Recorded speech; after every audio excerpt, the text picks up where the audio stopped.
La próstata es algo que a todos los hombres nos afecta en algún momento de la vida, a todos, ¿sí? Entonces, pues, por diferentes patologías, vamos a hablar de las 3 más comunes, que básicamente son las que se presentan en algún momento de la vida en todos nosotros los hombres cuando vamos envejeciendo y que definitivamente tienen un gran impacto más adelante en nuestra calidad de vida. Bueno, básicamente empecemos con un poquitico de generalidades de la próstata. Históricamente los primeros que hablaron o empezaron a dibujar la anatomía del cuerpo humano fueron los italianos, no de todo Leonardo da Vinci, pero Leonardo da Vinci no sabemos muy bien por qué nunca dibujó la próstata, ¿sí? Habló sobre la imposibilidad para orinar, habló sobre las fibras musculares de la vejiga, cómo salía la orina, cómo llegaban los uréteres a la vejiga, la uretra. Decía, por ejemplo, habló del pene bastante también, decía por ejemplo que el aire que pasaba o que viajaba por la sangre era el que se encargaba de inflar el pene y por eso había erección, por ejemplo, cosas de esas así. Pero pues un personaje muchísimo más adelantado a la época que la que se encontraba en ese momento y fueron, digamos, como los primeros pasos. Ya después Barigazzi fue el que primero pintó la próstata y ya de ahí en adelante todo lo que se deriva o lo que encontraron de temas y patologías prostáticas salió adelante y inclusive Francisco López Villalobos, 1474, en su libro de anatomía o de medicina básica, descriptiva, básicamente la próstata es una glándula y su función es para la fertilidad, ¿sí? Produce unas sustancias que van a acompañar a los espermatozoides para su función. Son sustancias que son absolutamente necesarias para la supervivencia del espermatozoide, ¿vale? Entre esas hay bactericidas, hay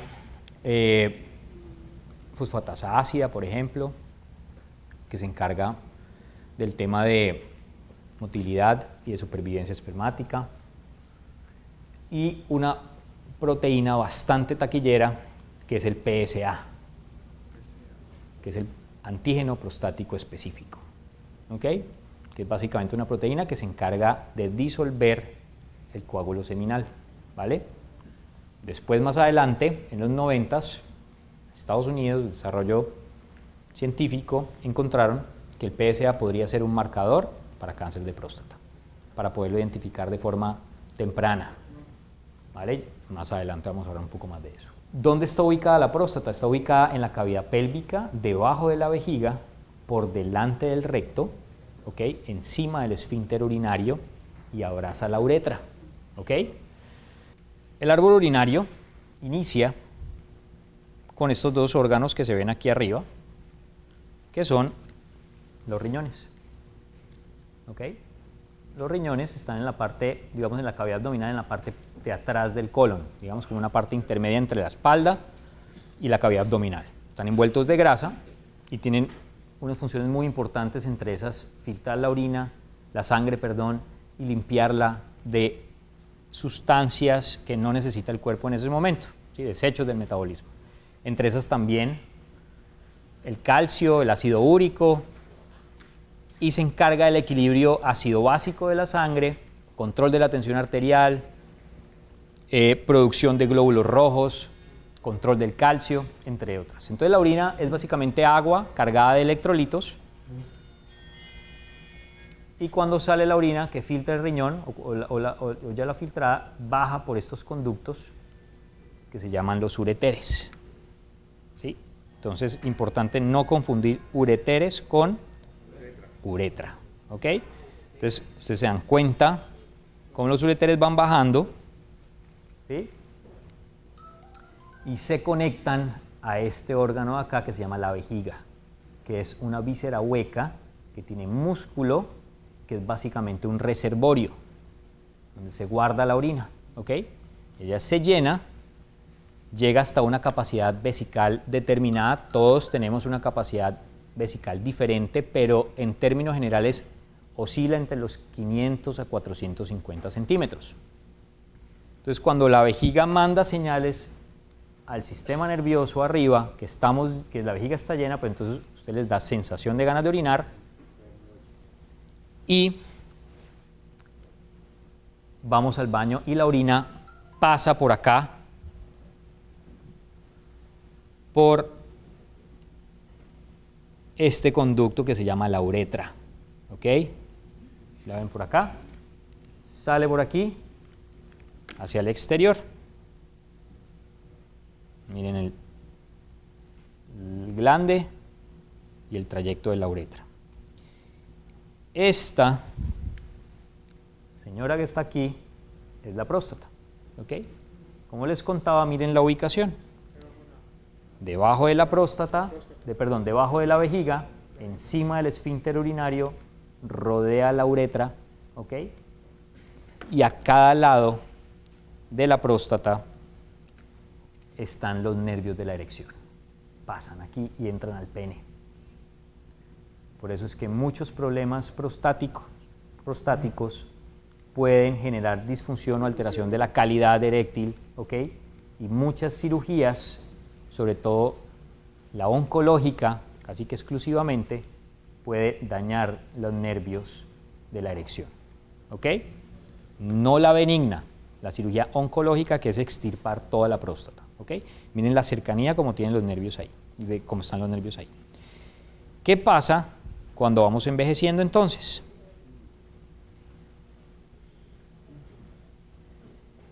Por el estímulo de las hormonas o de la testosterona como tal, que ejerce un efecto en donde le dice o estimula a la célula prostática para que produzca enzimas para la fertilidad, para acompañar los espermatozoides de enzimas y sustancias, igualmente también estimula su crecimiento, ¿ok? Entonces, la zona central, aquí, la que está en estrecho contacto con la uretra, es la que empieza a sufrir crecimiento nodular. Entonces, el problema empieza a sentirse cuando vas a orinar, tienes un volumen urinario determinado y el chorro sale con más dificultad, por ende la vejiga no se evacúa por completo y empieza a quedar residuo urinario y ella empieza a dañarse y a cambiar su forma de funcionar. Entonces, ahí es cuando empiezan a aparecer los síntomas, ¿ok? Como les decía, la parte transicional o central es la que está en contacto con la uretra, esta parte de acá, que es la que crece, la que forma el adenoma, esta, y la que termina generando obstrucción urinaria y los síntomas urinarios, ¿ok? El crecimiento prostático benigno. La zona periférica de la próstata, la que está atrás, en contacto con el recto, aquí atrás, esta, es donde se localiza el 70-80% de los cánceres de próstata, ¿ok? Zona central o transicional, hiperplasia prostática, zona periférica, cáncer. Por eso es que el tacto rectal es tan importante, porque yo puedo acceder a la zona periférica y sentir el contorno de la próstata y su consistencia. Por eso es que el tacto no ha caído en desuso, al contrario, es complementario con el examen de sangre, ¿ok? Bueno, y básicamente, aparte de la fertilidad, tiene un papel importante en la eyaculación, ¿vale? Parte de la sexualidad es eyacular, ¿sí? Y para nosotros los hombres, la eyaculación es importante, ¿sí? Hace parte como del fin de digamos, del acto sexual, y de alguna u otra manera la próstata acompaña el orgasmo con la eyaculación, por la contracción de la próstata, de la vesícula seminal y del conducto deferente por donde pasan los espermatozoides, ¿ok? A juntarse para formar el semen.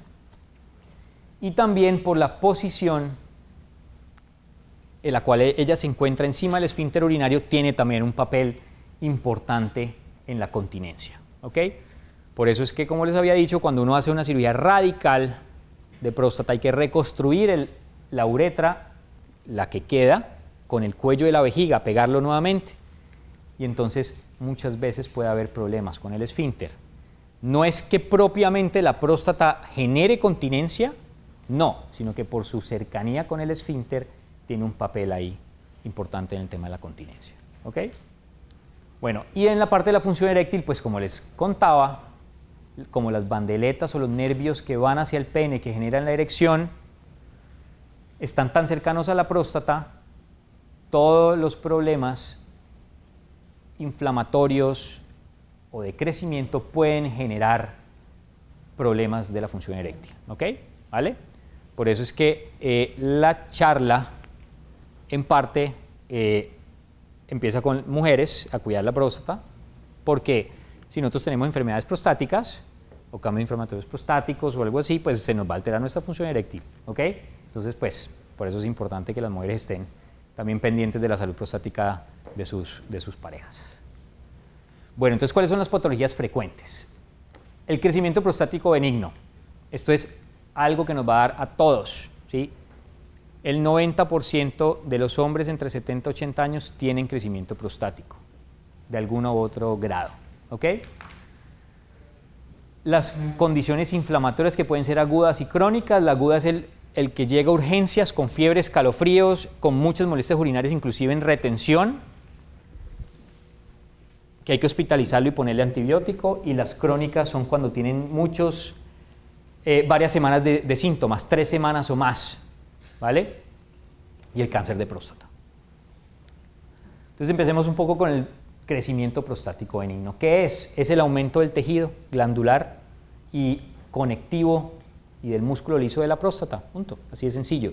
No es hipertrofia, inclusive muchas veces uno encuentra en ecografías reportadas por radiólogos hipertrofia prostática. Hipertrofia es el aumento del volumen o del tamaño de una célula. Hiperplasia es el aumento del número de células. ¿Ok? Entonces el término adecuado es hiperplasia, no hipertrofia. Y el clínico es el crecimiento prostático que acompaña o que genera síntomas urinarios por la obstrucción del flujo urinario. ¿Ok?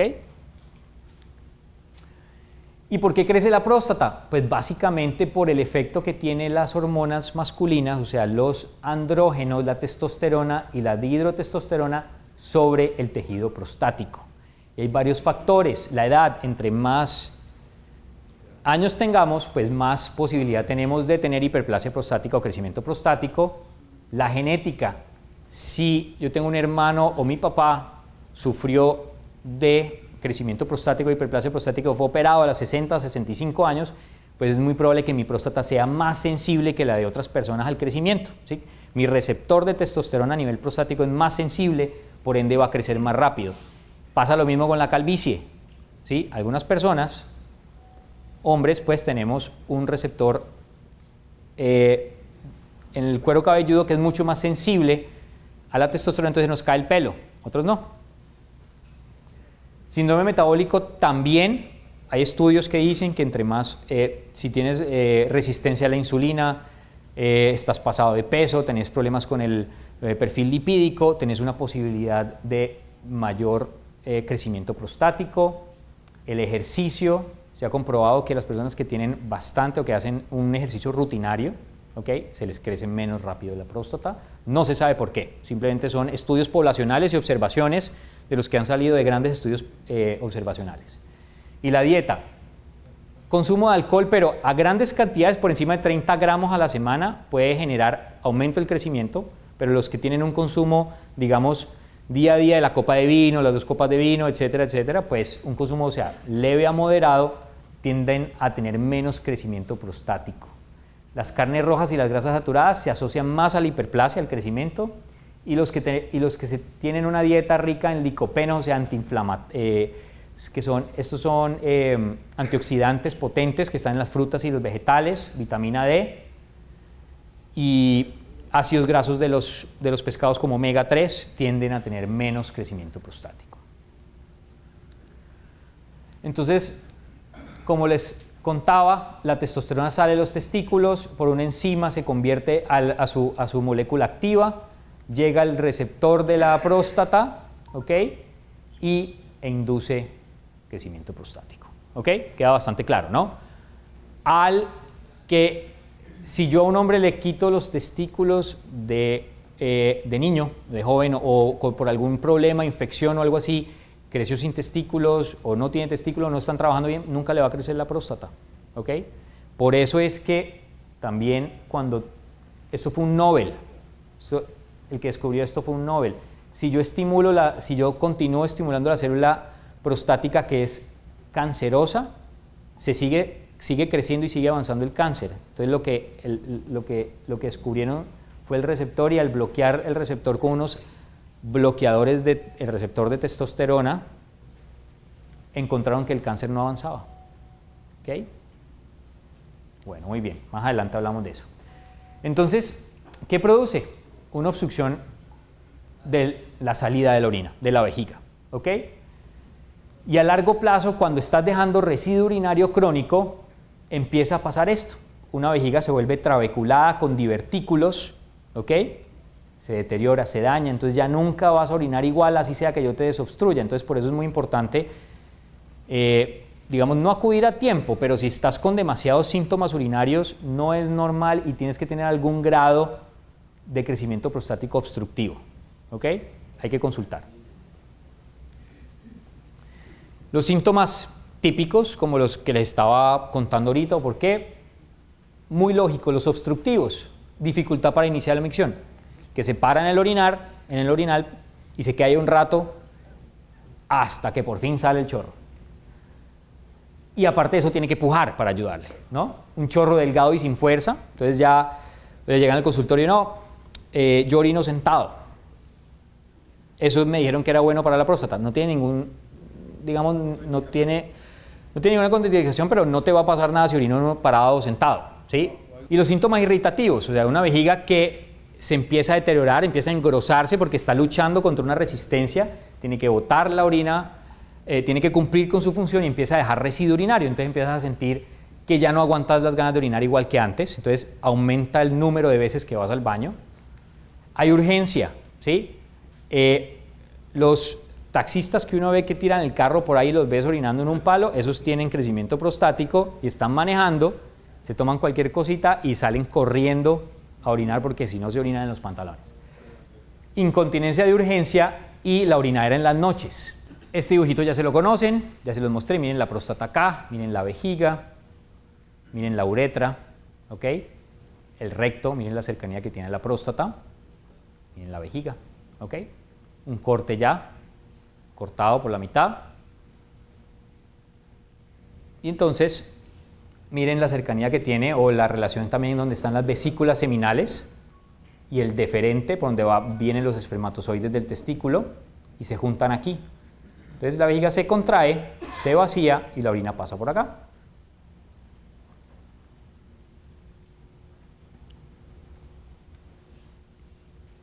Entonces, lo que va pasando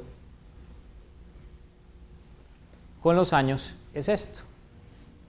Crecimiento prostático, ¿ok? Miren cómo la próstata crece hacia los lados, crece hacia adentro y crece hacia arriba también. Es el famoso lóbulo medio que uno ve aquí en las cistoscopias, ¿ok?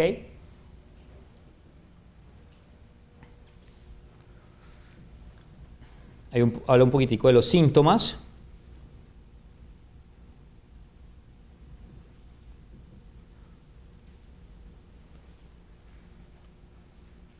Y el video también habla un poquitico de cirugía, que eso la vamos a hablar también un poquito adelante. Y del tratamiento. Entonces mira, ahí está la próstata crecida y este es el ejemplo de cómo los medicamentos alfa bloqueadores permiten que se relaje el cuello de la vejiga para que salga el chorro urinario más fácilmente. Y los inhibidores de la enzima que les mostré ahorita hacen que no llegue la testosterona a la próstata y reduce un poquitico el volumen.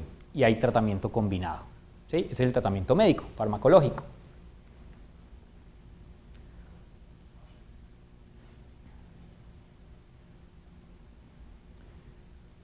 Y cuando la próstata es suficientemente, o sea, tiene un tamaño adecuado que se pueda operar de vía endoscópica, pasamos el resectoscopio, llegamos donde está la próstata y con el resectoscopio empiezo a resecar la parte de adentro de la próstata, o sea, el adenoma, la zona transicional que ha crecido, para nuevamente dejar un canal. Y esto es lo que les había mencionado inicialmente, que es el láser, la vaporización láser. ¿Ok? Es un procedimiento ya ambulatorio, 2 días de sonda,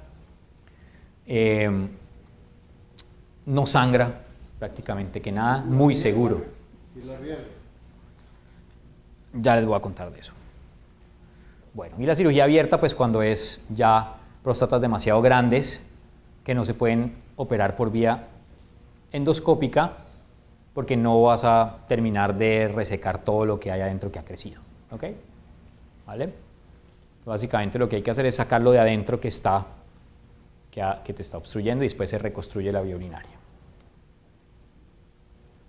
Bueno, muy bien. ¿Qué otros problemas puede presentar las enfermedades prostáticas o el problema del crecimiento prostático? Sangrado urinario, infecciones de orina recurrentes, porque dejas residuo urinario, entonces se infecta ese residuo urinario. Cálculos dentro de la vejiga, dejas residuo urinario, entonces ese residuo urinario se va precipitando y se forma un cálculo, una piedra dentro de la vejiga. ¿Ok? Incontinencia urinaria por rebosamiento, está completamente llena la vejiga siempre y cuando haces algún esfuerzo o ya no aguanta más orina por la retención que tiene, entonces se sale sola. El paciente que llega a tu consultorio ya con una sonda tapado, o el otro caso más grave de todo es una vejiga que está siempre llena de orina y los riñones no pueden drenar bien, entonces empiezan a dilatarse y empiezan a entrar en falla renal. Todo esto son, digamos, como indicaciones de cirugía absoluta. ¿Cómo valoramos la próstata? Pues primero, todo lo que les he venido a hablar, hablando básicamente una valoración de los síntomas y una exploración física, tacto, palpación abdominal, a ver si hay hernias o globo vesical asociado. Un globo vesical es que la vejiga está abombada o sienten como una barriguita acá y tocas acá y es la vejiga que está siempre llena. Entonces uno como que te llega el paciente, viene con la nieta o con los nietos, el abuelito siempre ha tenido su barriguita y uno lo toca y uno dice tráigame una sonda, le pone la sonda y pum, y se le va la barriga. Entonces el nieto dice, el abuelo adelgazó. Era que tenía un globo crónico grandísimo, unas vejigas que guardan 2 litros a 2 litros y medio de orina, ¿sí? Permanentemente. Datos de laboratorio, pruebas, imágenes y urodinamia, que es básicamente el estudio dinámico de cómo orina, de cómo está funcionando esa vejiga.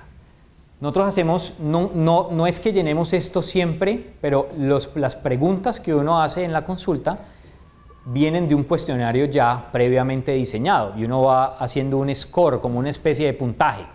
Entre más puntajes o más criterios o más síntomas cumple, pues más severidad tiene, por ende uno asume que tiene una próstata más grande y más obstructiva.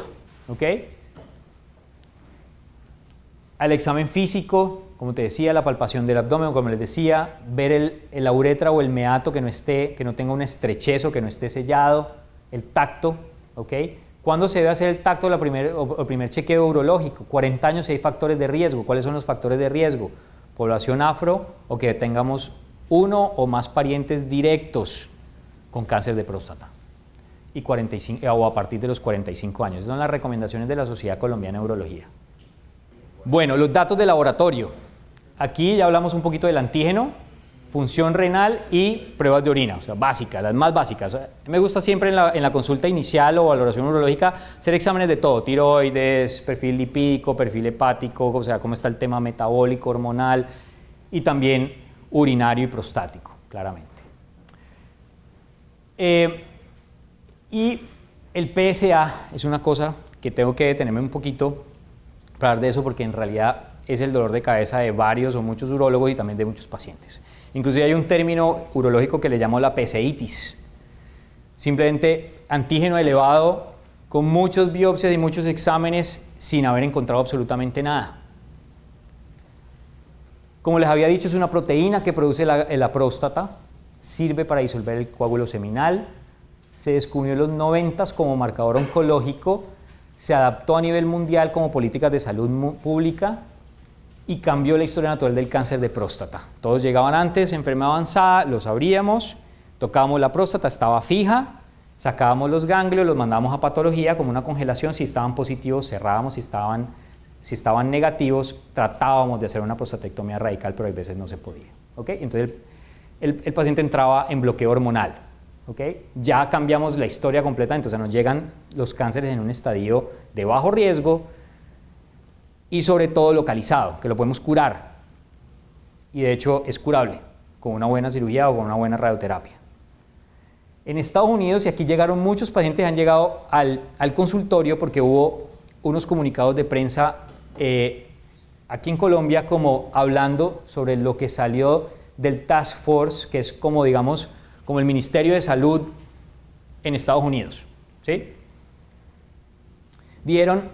Vamos a sacar de la atención primaria básica porque hay unos estudios viejos y grandísimos en mucha población que demostraron o que en realidad no veían ellos que bajaba la mortalidad cáncer específica, ¿sí? Que había que estudiar y tratar demasiados pacientes para poder curar a uno, dejar que no se muriera y sobre todo que generaba sobretratamiento y muchos costos sobre el sistema de salud. Pero volteen la página, si uno no se hace, si no empezamos a hacer tamizaje temprano y lo empezamos a coger temprano, entonces va a ser mucho más costoso para el sistema de salud pacientes crónicos, porque el cáncer de próstata no es tan agresivo y se demora mucho en avanzar hasta llegar a la muerte, con drogas muy costosas para evitar que las metástasis óseas progresen, para bloquear la producción de la testosterona,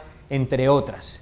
Pero aquí en Colombia no podemos dejar de tamizar porque somos un país en vía de desarrollo y tenemos una población, gran población, con un pobre acceso a la salud, ¿sí? Entonces, el que tenemos chance de chequearlo, lo tenemos que chequear de una, ¿sí? Entonces, tiene que ser regla todavía y la Sociedad Colombiana de Urología aún insiste en que es importante a partir de los 40 o 45 años hacerse su primer antígeno prostático, ¿ok?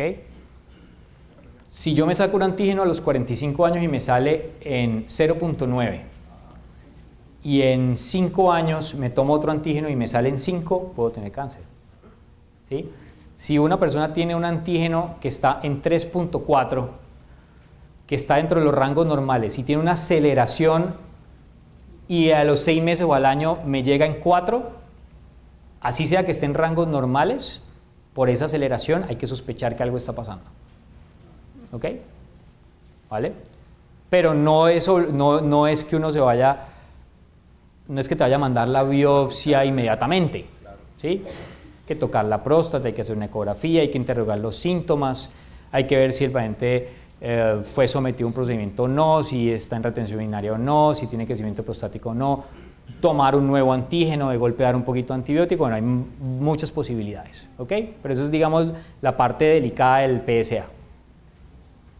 Bueno, de imágenes, una urografía intravenosa casi de rutina es básicamente ponerle medio de contraste endovenoso que lo filtre el riñón y que salga el medio de contraste a la vejiga a ver qué tanto se evacúa y si queda residuo o no, y si hay dilatación de los riñones, si hay cálculos, vesicales y todo eso. Ya tenemos la escanografía, entonces la urografía intravenosa ha pasado en desuso. Los estudios retrógrados de medio de contraste, pongo una sonda, paso medio de contraste, tomo unas placas a ver si hay estrecheces de la uretra, cómo pasa el medio de contraste y adelgazamiento de estos a nivel prostático.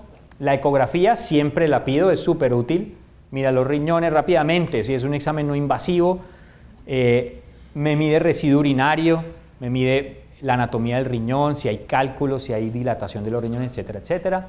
Y la cistoscopia, que es, digamos, la hace exclusiva y únicamente el urólogo, que es esto: meter un aparato por la uretra, llegar, ver toda la uretra, toda la próstata y adentro la vejiga, ¿ok?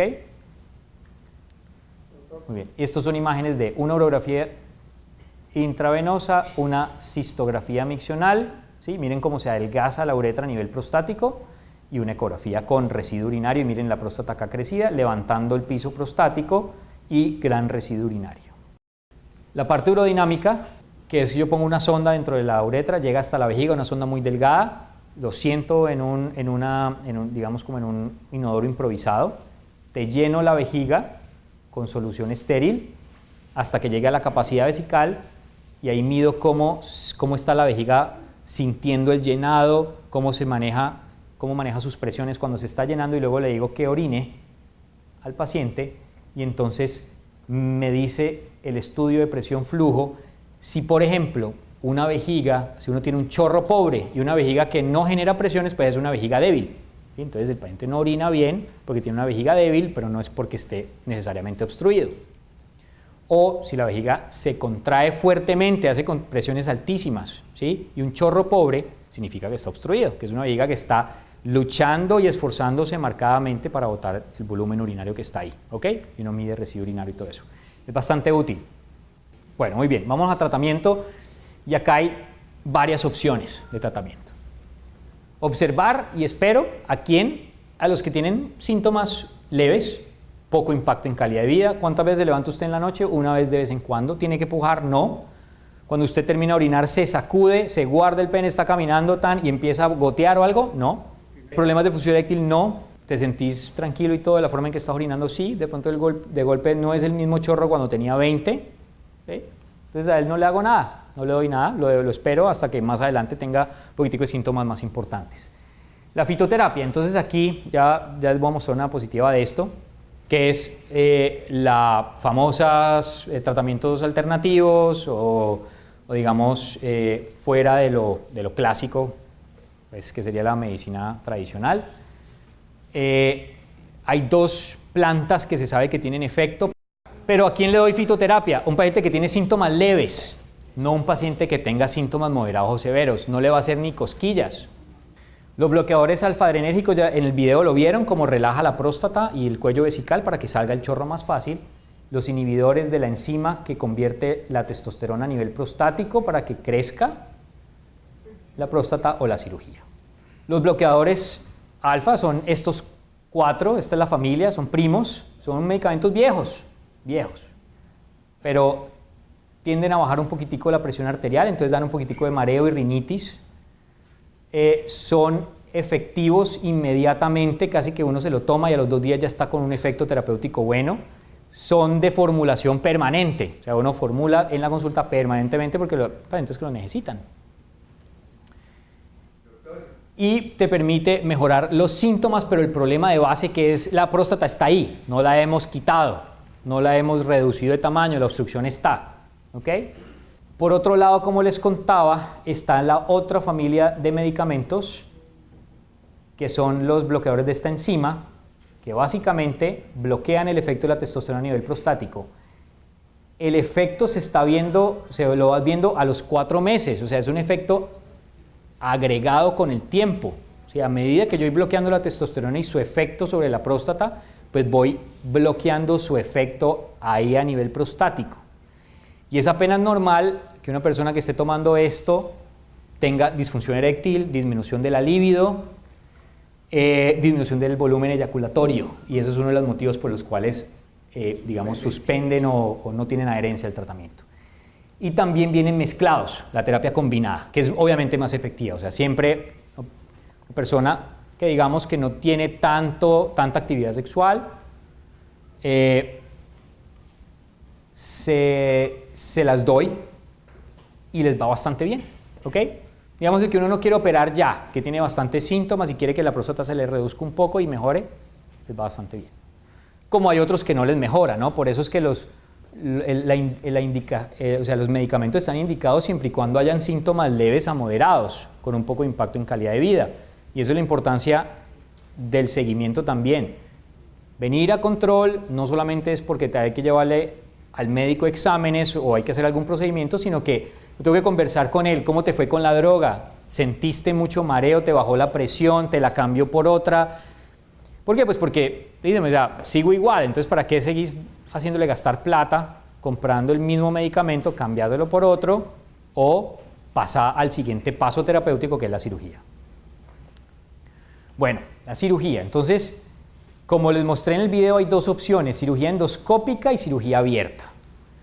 Está la resección transuretral tradicional con el resectoscopio y está la otra parte, digamos, yo le digo el Rolls Royce de la cirugía prostática, que es la fotovaporización láser verde, y se llama verde por la luz, por el espectro lumínico que da de color verde, ¿ok?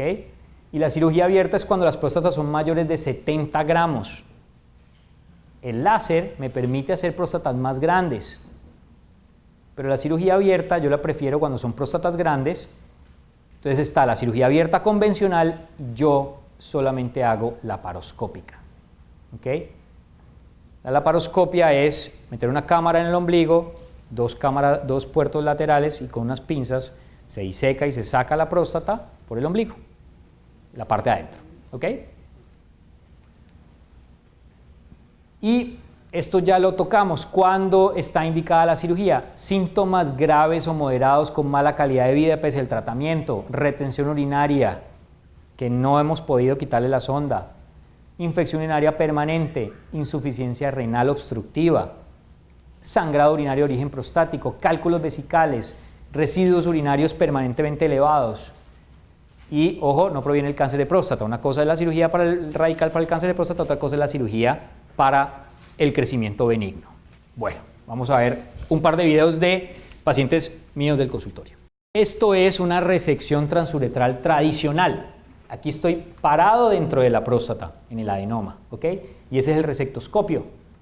Tiene como parece una cuchara, pero es una asa de corte, ¿sí? Entonces, la idea de la cirugía, ahí estoy coagulando vasitos que sangran. Entonces, la idea de la cirugía es esto, es hacer corte del tejido hasta formar un túnel que te permita hacer que la orina salga fácil, ¿ok?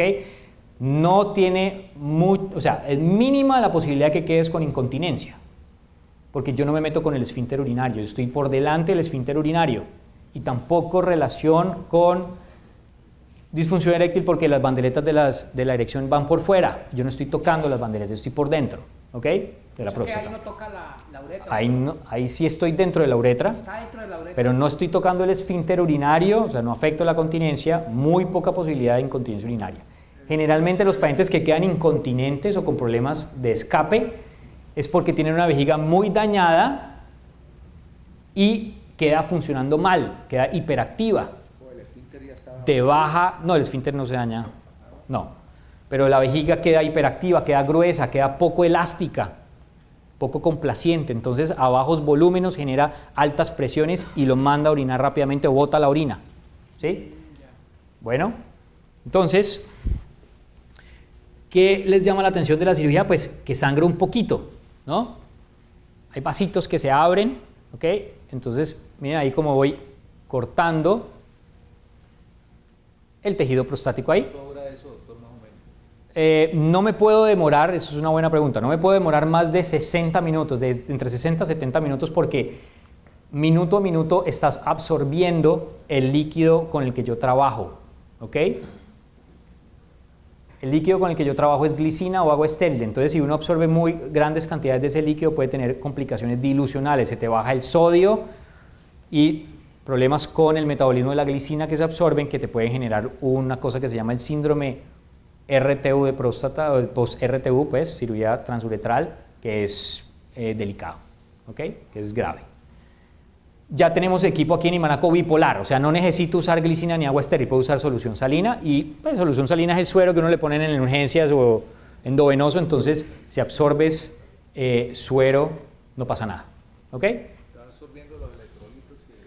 Te va absorbiendo, exactamente. Entonces, miren cómo a medida que voy avanzando en la cirugía voy armando un túnel, voy dejando, digamos, como abierto el canal, ¿ok? Y voy coagulando hasta que llego a la cápsula, y en la cápsula es mi punto ya de parar, ahí no puedo cortar más porque al lado perforo, ¿ok?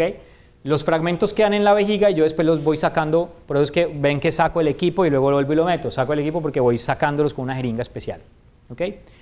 Miren el láser. Estás anestesiado, exactamente. Aquí estoy entrando miren la uretra, llego hasta donde está la próstata. También este señor tiene una próstata que ya ha sido operado antes, previamente, por una técnica convencional, y miren el crecimiento y el cuello allá alto, ¿sí? Que no me permite ni siquiera ver la luz negra al fondo donde está la vejiga. Entonces, esa es la fibra láser. Miren cómo va vaporizando el tejido prostático, ¿ok? ¿Qué les llama la atención de diferencia? Una con la otra, ¿ok? No sangra. Cero sangrado para pacientes cardiópatas, anticoagulados, insuficiencia cardíaca. En el láser me puedo demorar más porque es seguro, porque si absorbes, porque no hay ningún, primero que todo no hay ningún vaso abierto, tampoco tengo la próstata perforada. Pacientes sanos con próstatas pequeñas, yo puedo hacer una técnica con el resectoscopio bipolar, que es la generación más moderna de este equipo. La cirugía endoscópica claramente te recuperas más rápido, no tienes heridas, pero una cirugía laparoscópica en vez de abierta, con 3 incisiones pequeñas, la recuperación es espectacular. Lo único es que el tiempo de sonda es un poco más prolongado, claro, pues porque yo abrí la vía urinaria y tengo que esperar a que todo cicatrice bien, por lo menos 10 días de sonda, entre 8 a 10 días de sonda, ¿ok? Estás en tu casa acostado con la sondita, estás caminando, se te pasa rápido. ¿Qué beneficios proporciona la cirugía prostática? Calidad de vida, complicaciones futuras, como las que ya hemos tocado, calidad miccional y no previene el cáncer de próstata, como ya les había contado. Bueno, un poquito de cáncer de próstata. ¿Qué es el cáncer de próstata? Pues la aparición de un grupo de células en las glándulas de la próstata de actividad, digamos, no normal, aberrantes, malformadas con material genético loco, que no cumplen, digamos, lo que una célula está diseñada a hacer y pierden su cronología de nacer, cumplir su función y morir, ¿ok? Y empiezan a reproducirse de forma acelerada, sin ningún control, y se van regando por diferentes partes del cuerpo porque ya ni siquiera reconocen que la próstata es donde deben de estar, sino que pueden estar en los ganglios, en los huesos, en el pulmón, en el hígado, donde les dé la gana, ¿ok? Eso es el cáncer de próstata. ¿Y qué muestra el dibujo? Pues un cáncer, una masa acá en la próstata, en la zona periférica, atrás, ¿ok? Zona central, crecimiento prostático, zona periférica, cáncer. Ojo con estas estadísticas, muy claras, muy importantes. Por eso es que hacemos tamizaje y por eso es que pedimos el PSA. Por eso es que es una regla o una doctrina, pues no una doctrina, pero pues es un protocolo de salud pública, porque es la neoplasia más frecuente de los hombres. No es la más mortal, en Colombia es la quinta más mortal, en Estados Unidos es la segunda. Aproximadamente el 16% de los hombres puede llegar a desarrollarlo. Mucha gente, muchos hombres, sobre todo en Colombia, que tenemos una población afro grande. ¿Okay? 1.5 veces más en afros. ¿Por qué? Pues porque esta población tiene el receptor de testosterona más sensible a la testosterona, por ende estimula más a la célula y le induce cambios de crecimiento y cambios celulares. ¿Ok? ¿Vale? Básicamente un tema netamente del receptor. Raro en orientales, probablemente es por la dieta alta contenida de soya, ¿ok? Que la soya tiene muchos estrógenos, fitoestrógenos, entonces puede que tenga un papel ahí, no se conoce muy bien. 8.000 nuevos casos anuales y, como les había dicho, segunda causa de mortalidad en Estados Unidos, en países desarrollados. Aquí, tu pregunta, el café no está acá. Estos son los factores de riesgo para desarrollar cáncer de próstata. La testosterona, los andrógenos. Si yo tengo una célula que está creciendo mal, con su contenido genético malo, ¿sí? Que tiene un error genético, y lo estimulo a que crezca, pues me va a dar unas hijas más malas, y esas son unas hijas más malas, y así sucesivamente hasta que se me forma un cáncer, ¿ok? Un grupo de células malignas. Entre más edad tengo, más probabilidad tengo de tener cáncer de próstata. Genético, un componente importante, 10 veces más, de 5 a 10 veces más probabilidad de tener cáncer de próstata en un futuro si tengo mi papá o mi hermano, ¿sí? Familiares directos. Entre más tengo más probabilidad de desarrollarlo. Tengo un paciente que tiene, el papá se murió de cáncer de próstata, un hermano se murió de cáncer de próstata. Y lo tengo en observación, tiene el antígeno normal. Tengo 2 pacientes así. Y tengo uno que tiene papá muerto de cáncer de próstata, hermano operado de cáncer de próstata, y me llegó hace poquito con el antígeno elevado. ¿Sí? Estoy esperando que llegue de viaje para hacerle su biopsia. Es multifactorial, o sea, hay influencias ambientales. Ahorita estamos expuestos a cambios, pues sí, cambios climáticos, pero más que todo polución en el agua, pesticidas en los alimentos, enlatados, etcétera, etcétera. No sabemos eso cómo nos va a afectar en un futuro, pero cada vez vemos que hay más cáncer en el mundo, ¿ok? Es por algo. La obesidad, sobre todo, que te da presentación de cáncer más agresivo, tabaquismo, baja exposición a la luz solar, países nórdicos, esto está muy debatido, ¿sí? Bajo consumo de vitamina D. Esta parte aquí, la inflamación, si a mí me da, si yo soy una persona promiscua, entonces tengo mayor probabilidad de tener una enfermedad de transmisión sexual, una clamidia, un gonococo, un VPH. Entonces hay teorías en donde si yo he tenido prostatitis o infecciones urinarias, puede ser que estos procesos inflamatorios hayan generado cambios en la célula que en un futuro me pueden dar una célula mala. Y hay este componente genético, pues, que ya habíamos hablado, muy escaso, pues generalmente es multifactorial.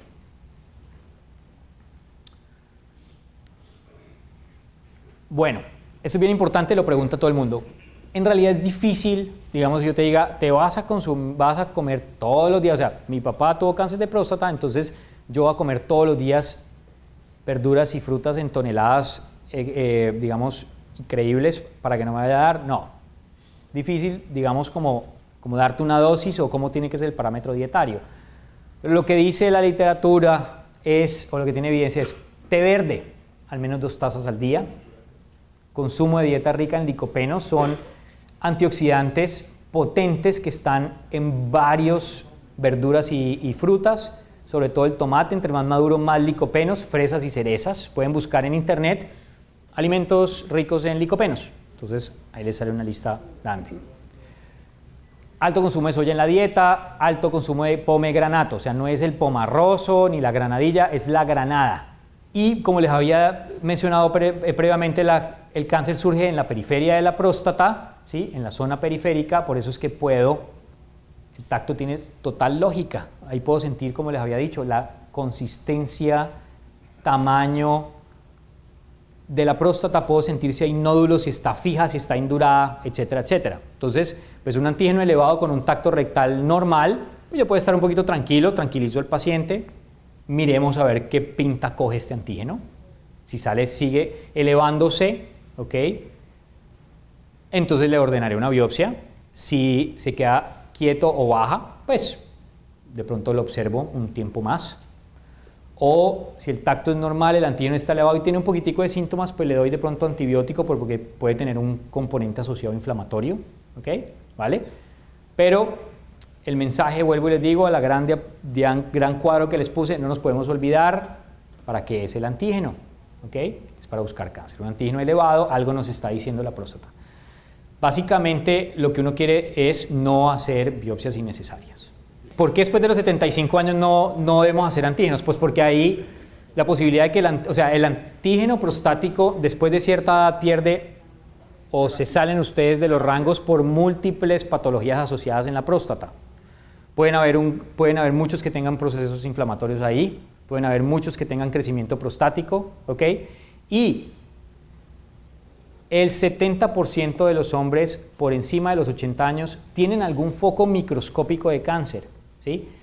Por ende, para que un cáncer de próstata tenga un efecto negativo sobre tu supervivencia y tu salud, tienes que ser una persona joven que en el tiempo te vaya a avanzar, generar metástasis, etcétera, etcétera, etcétera. Una persona que tiene una expectativa de vida por debajo de 10, 15 años, con una enfermedad oncológica prostática microscópica de bajo riesgo, o sea, cuando uno habla de cáncer indolente, ¿sí? No hay que hacerle absolutamente nada, ¿ok? Porque no te va a generar un problema mortal. Es probable que tengas mortalidad o que algo te pase por un infarto, una ACV o alguna cosa. No vas a tener tiempo suficiente de vida para que progrese a que te genere algo. La célula prostática tiene muchos receptores de testosterona. La testosterona llega a la célula prostática, entonces le dice a la célula, produzca proteínas y divídase. Si yo bloqueo la testosterona, entonces no tengo ese estímulo. No te están dando inyecciones de hormonas, te están dando inyecciones de bloqueadores de hormonas. ¿Ok? ¿Vale? Eso es lo que uno quiere. Bloquear a nivel central con una inyección que te ponen trimestral o mensual o cada 6 meses, la producción de unas hormonas acá que van al testículo a decirle al testículo produzcan testosterona. ¿Ok? Entonces ya les había hablado un poquitico de la biopsia. Miren el transductor ecográfico pasando por el recto. El paciente está boca abajo. La aguja entra por acá y uno se ubica ecográficamente en la próstata y va tomando biopsias de diferentes zonas, ¿vale? Sobre todo en la zona periférica, y si uno siente un nódulo o lo ve, pues claramente biopsia el nódulo, ¿ok? Entonces, ¿por qué no hacer biopsias innecesarias? Porque es un procedimiento que no es tan taquillero hacérselo, ¿sí? Invasivo, sangrado urinario, sangrado rectal, infección, ¿ok? Posibilidad de infección, pero vuelvo y les digo, o sea, depende del sitio donde se los hagan, ¿ok? Aquí las cosas son completamente diferentes. Y bueno, el tratamiento del cáncer de próstata, si tengo un estadio clínico avanzado o localizado.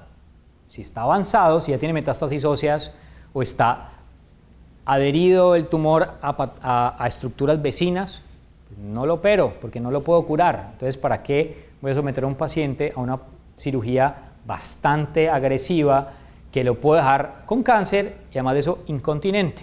¿Sí? Entonces, ¿qué hago con ese paciente? Lo bloqueo, ¿sí? Le doy bloqueo hormonal para que no avance y lo voy observando el resto del tiempo, ¿ok? ¿Qué deseos tiene el paciente? Pues entonces, si él quiere observarse porque tiene un cancercito indolente, chiquito, de bajo riesgo y tiene 73 años, completamente respetable.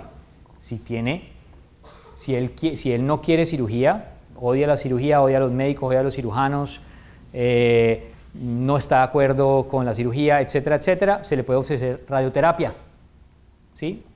Radiación en la próstata. Te quemo con radiación toda la próstata para que las células tumorales se mueran, ¿ok?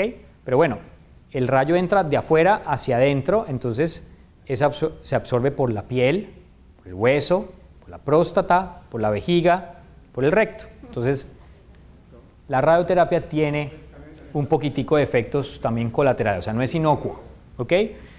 Aquí en Imanaco adquirimos un equipo nuevo, digamos, entonces se hace una planeación tridimensional de la próstata, se ajusta el rayo para que caiga casi que exclusivamente en la próstata y no tenga como que el rayo que no se absorba por los órganos vecinos y genere menos efecto o daño colateral, ¿vale? Entonces, eso es muy clave, averiguar cuál es la mejor máquina que hay para hacer ese tratamiento con radioterapia. La edad del paciente, el ejemplo claro que les puse ahorita, 78 años, cáncer indolente, a mí me llegan pacientes de 78 años con antígenos elevados porque un médico general se los tomó. Llegan aterrorizados con toda la familia del consultorio, me toca sacarle la biopsia, ¿sí? Saco la biopsia, fortunadamente uno dice, bueno, no tuvo infección después de la biopsia, bien, y sale positivo. Entonces, ¿qué hago con ese señor? 78 años. Tiene de pronto enfermedad coronaria, insuficiencia cardíaca, es hipertenso, etcétera, etcétera, ¿ok? Pues me toca tratarlo, porque ya tengo un diagnóstico, no lo puedo dar quieto. Depende de la edad también, el tratamiento que escoja. A ese paciente probablemente lo que le voy a ofrecer es bloqueo hormonal, no lo voy a someter a una cirugía, ¿ok? No lo mató el cáncer, pero sí el urólogo. Agresividad del tumor. Obviamente, a un cáncer agresivo no le voy a dar radioterapia ni lo voy a observar. Paciente con una enfermedad agresiva en una persona joven, 60 y pico, 70, 72. Es que hoy en día hay personas o hay hombres de 75 años que están muy enteros, o más, 80 años que están muy enteros. A esa persona hay que ofrecerles algo, pero un paciente con tumor agresivo no lo voy a esperar, le saco la próstata, le hago una prostatectomía radical. ¿Okay? Y el estado general del paciente también, si tiene comorbilidades, su funcionalidad, obesidad. Un mega obeso, muy difícil operarlo. Si no tengo el robot es muy difícil hacer una cirugía abierta en la posición donde está la próstata. Se complica. Radiación. Y un paciente marcadamente enfermo, radiación o observación o bloqueo, ¿ok? ¿Vale? ¿Queda claro? Y el HIFU, la crioterapia, está cogiendo bastante fuerza ahorita, ya lo introdujeron en las guías americanas de tratamiento, son las terapias ablativas. Por ejemplo, un paciente, el ejemplo que les di, un cáncer pequeño, de bajo volumen, de baja agresividad, localizado, yo le puedo decir, obsérvese, no se haga nada, ¿sí? Pero también le puedo ofrecer hacer por crioablación, ¿sí? Por nitrógeno, o por ultrasonografía de alta intensidad focalizada, quemar el foco prostático o el lóbulo donde está el cáncer, ¿ok? ¿Vale? Con resultados bastante interesantes, ¿ok? ¿Vale? Es una opción también. No lo tenemos en Colombia aún. ¿La crioterapia es con hidrógeno? Sí, frío. Esas son las terapias ablativas que hay ahorita, ¿ok? Observarlo o bloqueo hormonal. Y la cirugía radical, como les estaba contando, se puede hacer abierta, laparoscópica y robótica. Aquí en Imbanaco hacemos laparoscópica, ¿ok? Radioterapia, también hacemos aquí radioterapia con un equipo nuevo, súper moderno, uno de los más top de Latinoamérica. La colocación la posición de los puertos, por aquí entra cámara, una pinza, otra pinza, es una cirugía de 2 asistentes adicionales, uno que tiene la succión y la cámara, el cirujano que opera por estos 2 puertos, y otro segundo asistente que separa la vejiga, levanta la vejiga, etcétera, etcétera. Entonces, como la laparoscópica es una cirugía de alta demanda técnico-quirúrgica y difícil, entonces los americanos dijeron, no, hay que inventarse algo para que esto sea más fácil. ¿Ok? Entonces, hicieron lo mismo, pero le montaron unos brazos robóticos que tienen ergonomía, se mueven para todas las partes, ¿ok? Para buscar la respuesta de las limitaciones a la laparoscopia. ¿Okay? Yo tengo en la laparoscopia elementos rígidos o con algunos vienen angulados pero con arcos de movimiento escasos o no articulados, pero el robot sí tiene movimiento y ergonomía. Y aparte de eso, me siento en una consola donde tengo la definición más alta existente en calidad de imagen tridimensional. Entonces, este video nos va a hablar un poquitico del tratamiento. Miren la próstata, la vejiga, la ubicación. Tenemos el tumor, ¿ok? En este lóbulo. Obviamente no se ve así, ¿no? Se ve un nódulito pequeño y está metido dentro de la próstata generalmente, ¿ok? Pero pues puede haber invasión de los ganglios, porque la primera etapa o el primer sitio donde llegan las células tumorales es a los ganglios pélvicos. Entonces, dependiendo de la agresividad del tumor, etcétera, etcétera, se hace vaciamiento pélvico también. ¿Ok? Se hace con anestesia de la cintura para abajo o general. ¿Ok? Procedimiento que puede durar entre 3 a 6 horas, dependiendo de diferentes factores. Para gente que sea obeso es más difícil, un paciente que tenga una próstata grande, si el tumor está un poquitico comprometiendo la cápsula, entonces está más difícil de sacarlo porque hay adherencias, ¿sí? Porque lo que uno quiere es tratar de sacar todo y no dejar márgenes, no dejar cáncer allá, ¿ok? Entonces muchas veces, pregunta tuya, es que a pesar de que uno hace la cirugía radical, por el estadio del cáncer con que uno opera en ese momento, hay compromiso capsular que me genera una margen quirúrgica. Entonces, la paciente puede tener digamos, unos resultados posoperatorios excelentes y esa margen la complemento y la quemo con radioterapia en la zona donde estaba la próstata y en los ganglios. ¿Ok? ¿Vale? Para complementar porque quedó una margen con tumor. ¿Ok? ¿Vale? Entonces mira, esa es la laparoscopia. Saco la próstata por el ombligo, la diseco de donde está. 100% de los pacientes quedan incontinentes después de la cirugía radical. 100%. Todos. Porque inicialmente, ¿ok? Porque estás haciendo una reconstrucción, ¿sí? O sea, yo te quito la sonda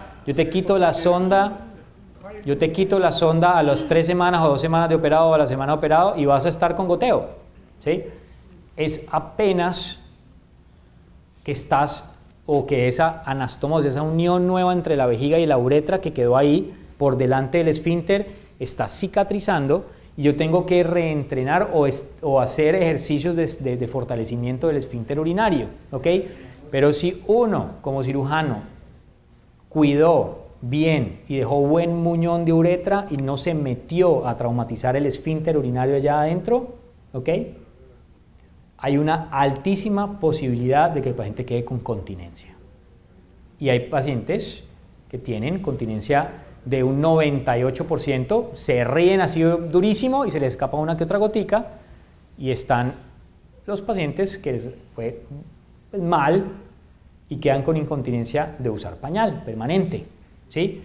Eso depende también de muchas cosas, tu edad, enfermedades concomitantes. No es lo mismo una persona que yo opero de 55 años completamente sano a una persona de 65, diabético, hipertenso, un poquito obeso, ¿sí? La continencia o la recuperación de la continencia va a ser completamente diferente. Hoy en día la técnica está tan depurada, está tan reglada, ¿ok? Que esa historia vieja de los pacientes con pañal y con esfínter y con cáncer todavía y con muy mala calidad de vida y todo eso, es un poco historia ya del pasado, de hace 10, 15 años, donde digamos las cosas eran un poco diferentes. Ahorita los resultados de la cirugía radical de próstata son bastante mejores, ¿sí? Y bueno, una cosa es, el objetivo principal es curarte del cáncer, y si quedas con una gotica de escape en grandes esfuerzos, pero estás con tu PSA negativo, etcétera, etcétera, estás feliz, puedes ir al club, puedes ir a jugar lo que sea, compartir con tus amigos, con tu familia, ir de vacaciones y estás sin cáncer, pues eso es calidad de vida, ¿ok? ¿Vale? El otro tema más delicado, bueno, entonces el tema de la incontinencia se va recuperando. Hay unos pacientes que adquieren continencia al mes y medio, a los 3 meses, otros se demoran un poquito más, pero uno tiene que esperar por lo menos unos 12 meses para decir, este paciente me quedó incontinente, pero uno ya sabe más o menos quién va a quedar con un poquitico de incontinencia. Y la función eréctil, como los nervios pasan tan cercanos a los lados de la próstata, ¿sí?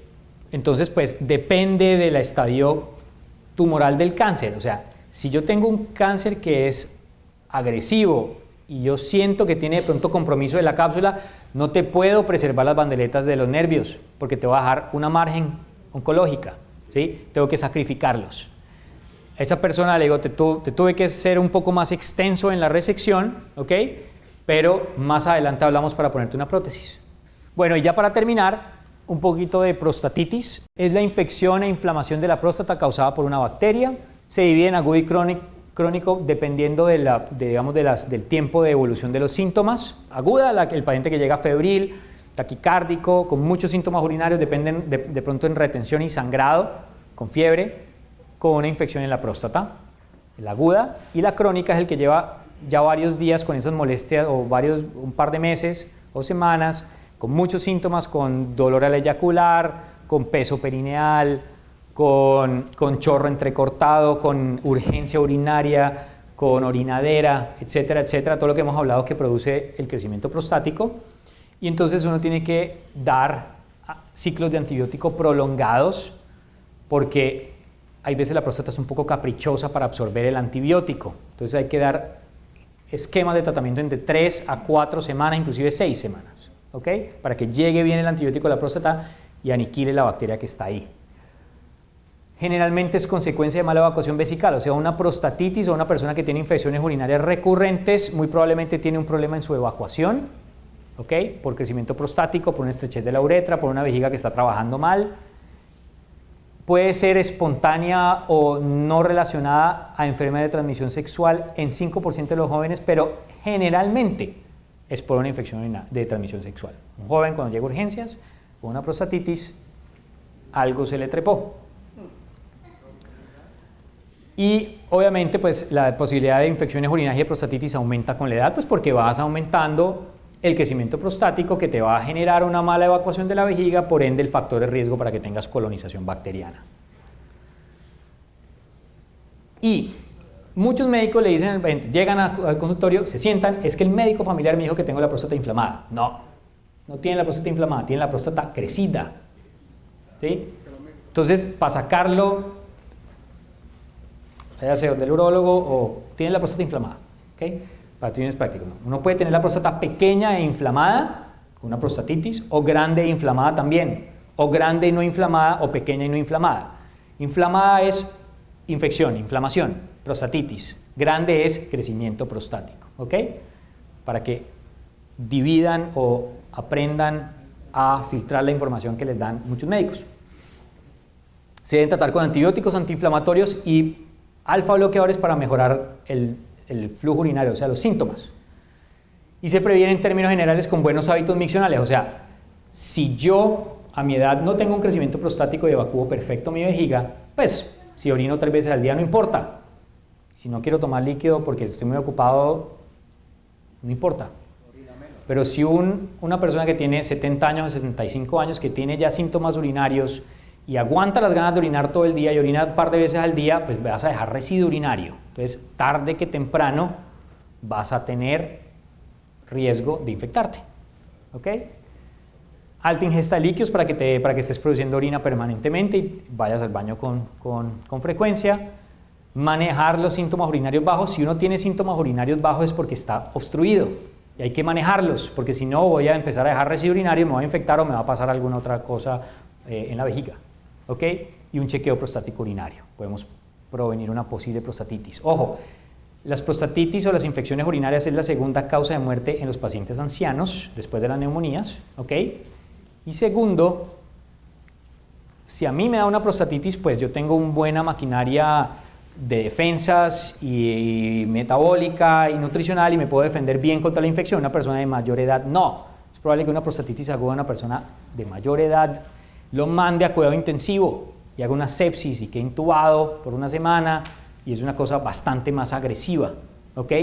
Por ende, una infección urinaria, una sepsis urinaria es muy agresivo, por eso es que uno no puede jugar con orino mal ahí pues y todo eso, pero estoy tranquilo, pero tarde que temprano te va a pasar la factura. Entonces, para cerrar, cuiden su próstata. Las mujeres también es importante que le insistan a su pareja y a los miembros masculinos de su familia que vayan a chequearse la próstata porque puede ser un problema más adelante. Acudan al urólogo de forma rutinaria. Mejoren en lo posible los hábitos alimenticios, los hábitos evacuatorios y el estilo de vida. Eviten el tabaquismo. Tener frecuente y segura actividad sexual con su pareja. Chequeo urológico anual a partir de los 45 años, antes si hay factores de riesgo. No malgasten el dinero en tratamientos que no estén comprobados que funcionen. ¿Ok? ¿Por el INVIMA o qué otro? Sobre todo, tengan la calma y confíen en su urólogo.